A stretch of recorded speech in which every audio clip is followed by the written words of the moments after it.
¿Por qué volver a ver esta serie por quinta vez nos da menos pereza que empezar una nueva?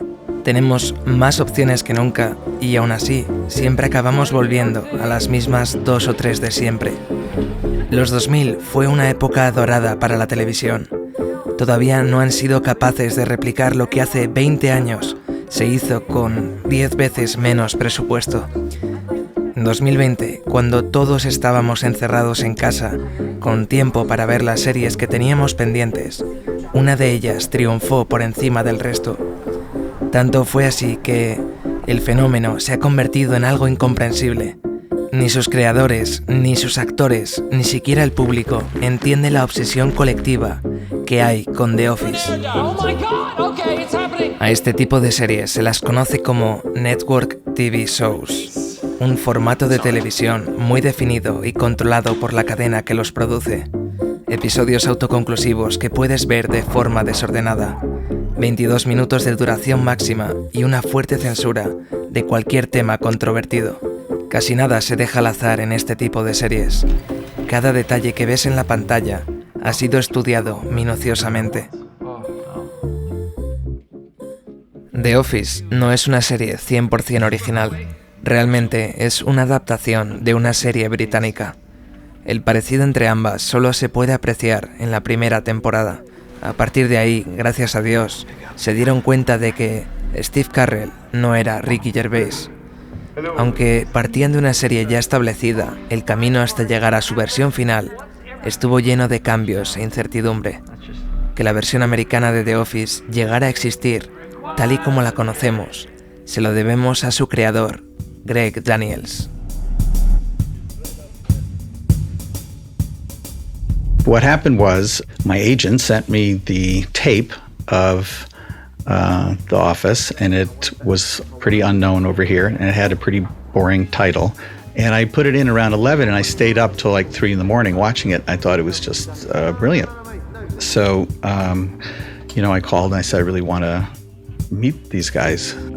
We got along very well because it turned out that they loved American TV, and specifically The Simpsons, and specifically their favorite episode, or Ricky's favorite episode, was Homer Badman, which I had written.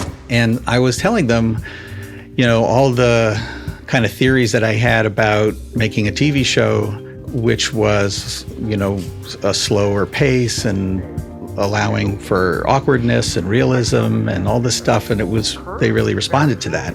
The thought was always to bring it to someplace cool. HBO didn't want to do it because they didn't want to do a remake. And Ben was like, you got to sell this to NBC.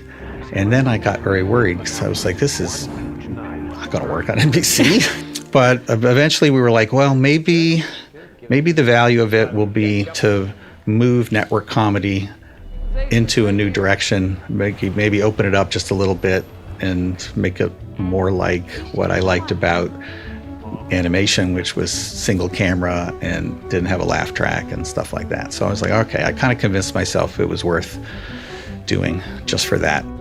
Al final, en 2004, Greg Daniels consiguió cerrar un acuerdo con NBC, pero la confianza en el proyecto todavía era muy baja. If you think that a normal show gets, well, at that time, network TV, you would get 22 episodes, and we got 6. It doesn't make you feel like anyone's really confident about what you're doing. Like, we didn't think NBC was like, oh, we got a winner here. La tímida apuesta de NBC acabó siendo un éxito. The Office se convirtió en su gallina de los huevos de oro, ganándose un lugar en la codiciada noche de los jueves y recuperando parte del prestigio que la cadena había perdido. Pero su pico de popularidad no vendría hasta unos años más tarde. Como parte de un acuerdo con NBC Universal, Netflix adquirió los derechos de The Office en 2011. 9 años más tarde, durante 2020, se dieron las circunstancias perfectas para que The Office conquistara el mundo. La cuarentena encerró a la gente en su casa y muchos, sin nada mejor que hacer, se dieron a la televisión. Con una extraña nostalgia por el confort que nos daba la rutina del trabajo, al encender Netflix, ahí estaba, The Office, recordándonos cómo eran las cosas antes de que todo cambiara para siempre. Con 9 temporadas y episodios cortos de 20 minutos, era la opción perfecta para hacerse un maratón. Tanto fue su éxito que Netflix estaba pagando 20 millones al año solo por mantenerla en su catálogo, hasta que NBC Universal se dio cuenta de que podía ganar más dinero poniéndola en su propia plataforma. Al final, acabaron pagando 500 millones para recuperar los derechos de su propia serie.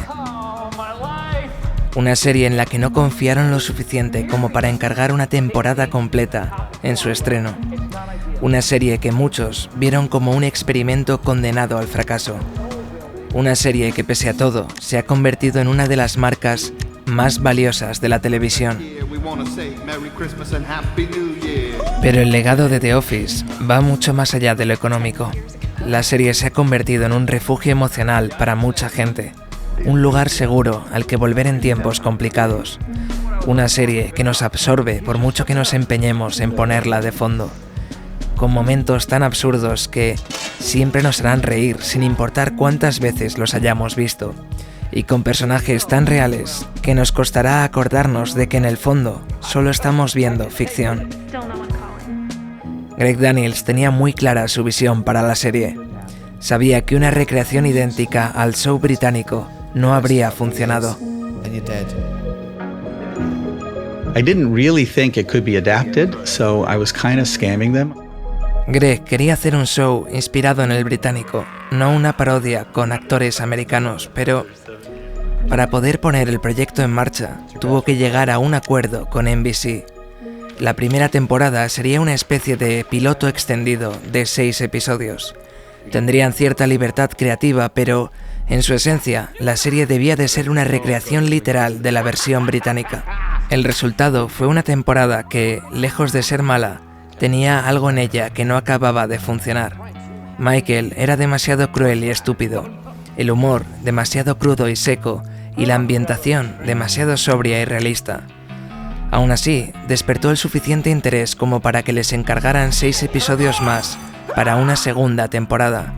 Al menos no les habían cancelado, pero 6 episodios para una serie de este tipo eran muy pocos. Pese a estar en la cuerda floja, siguieron adelante sin acelerar el fuego lento en el que estaban cocinando todas las tramas de la serie.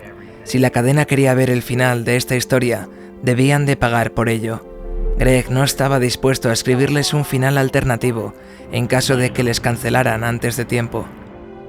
Para poder sobrevivir, tenían que contar la mejor versión posible de esta historia, y el inicio de la segunda temporada era la oportunidad perfecta para relanzar la serie. Estaba claro que debían de dejar atrás a la versión británica. Las partes que estaban funcionando eran justo las que no habían copiado. En la primera temporada ya se veían reflejos de un Michael un poco más humano, un Dwight más absurdo y una relación entre Jim y Pam más complicada. Los momentos hablando a cámara ya no eran solo para completar un chiste. A veces los personajes tenían sentimientos de verdad y buscaban en la cámara a alguien con quien compartirlos. La serie no quería ser solo comedia. Sus aspectos más dramáticos estaban ahí desde el principio. La combinación del casting y las actuaciones hacía imposible no llegar a empatizar con ellos. Sin darse cuenta, habían creado una serie tan real que el plan original ya no les estaba funcionando.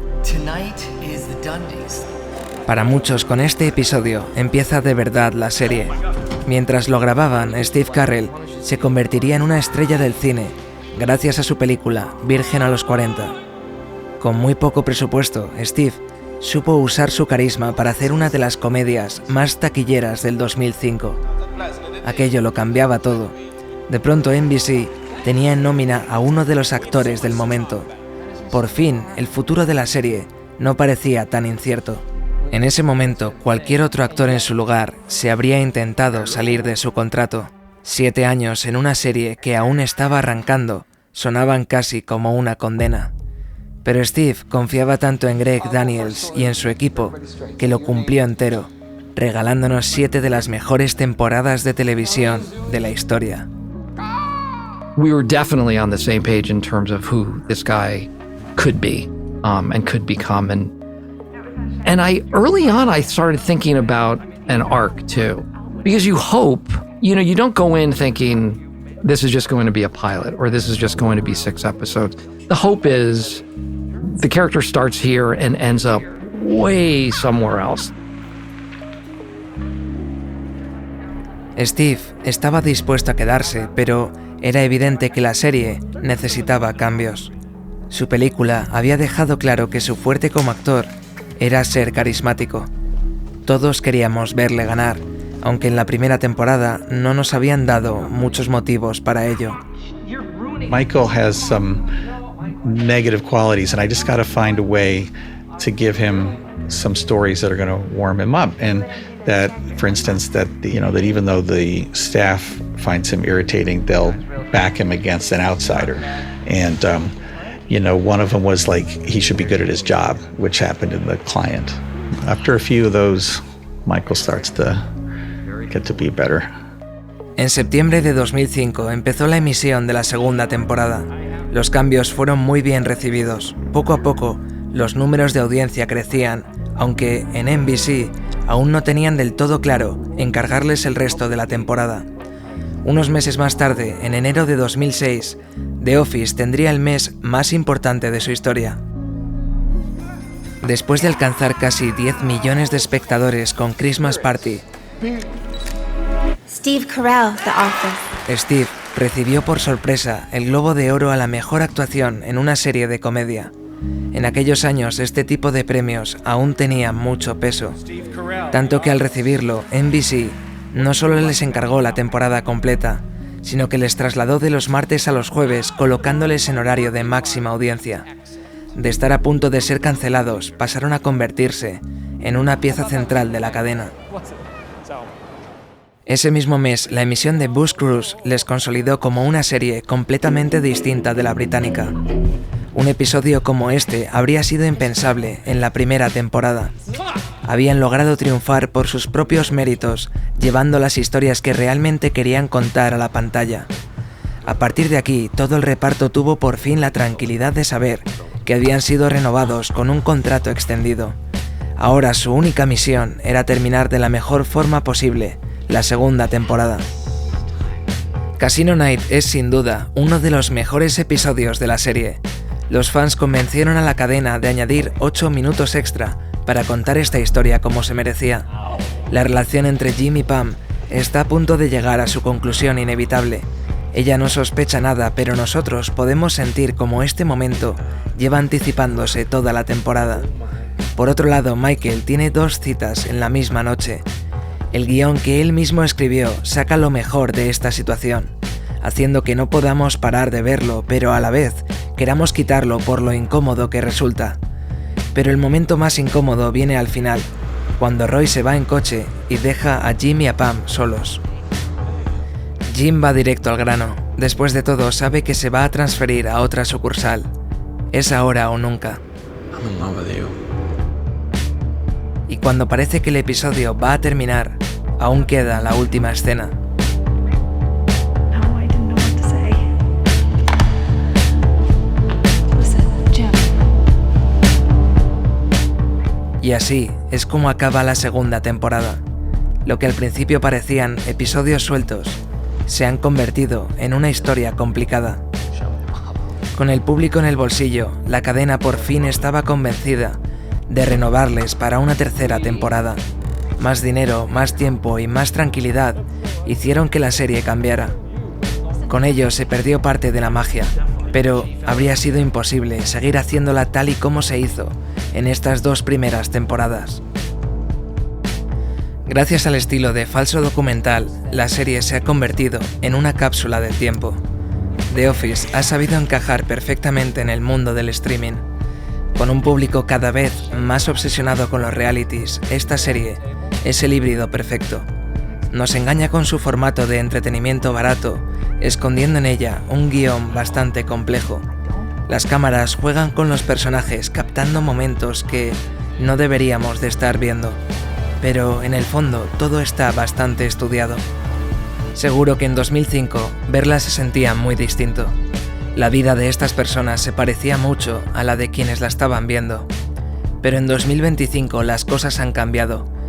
La serie ahora ha sido descubierta por otra generación que no ha vivido la estabilidad laboral y económica que había hace 20 años. Lo que para nuestros padres era una comedia de situación, para nosotros es más una ficción distópica. Para la gente de mi generación, verla se siente como si pudiéramos abrir una ventana al mundo para el que nos habían criado. Y aunque ese mundo ya no exista, se siente bien tener un lugar al que volver para poder observarlo. Lo cierto es que nadie nunca sabrá el verdadero motivo de su éxito. Ni siquiera Greg Daniels sabría decírnoslo. Ahora está ocupado intentando recuperar la magia en la secuela que están haciendo. Tal vez The Office tenga la combinación perfecta para que varias generaciones quieran vivir en su universo. A unos les da nostalgia por el pasado y a otros les deja soñar con vivir en un mundo como el de hace 20 años. Ninguna de las series que han intentado replicar su formato realmente lo han conseguido. Solo el tiempo dirá cómo de única fue, pero de momento cada año que pasa nos damos más cuenta de la suerte que hemos tenido.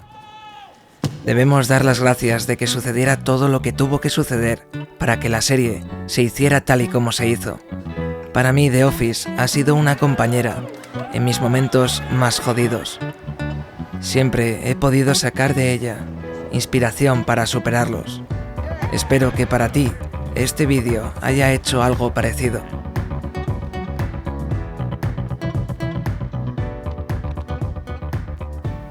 Así que nada, eso ha sido todo. Espero que os haya gustado. Tenéis información abajo en la descripción de dónde he sacado las historias y, bueno, si os interesa leer un poco más sobre la serie. Así que nada, lo dicho, espero que os haya gustado y nos vemos en la próxima. Un saludo, chao.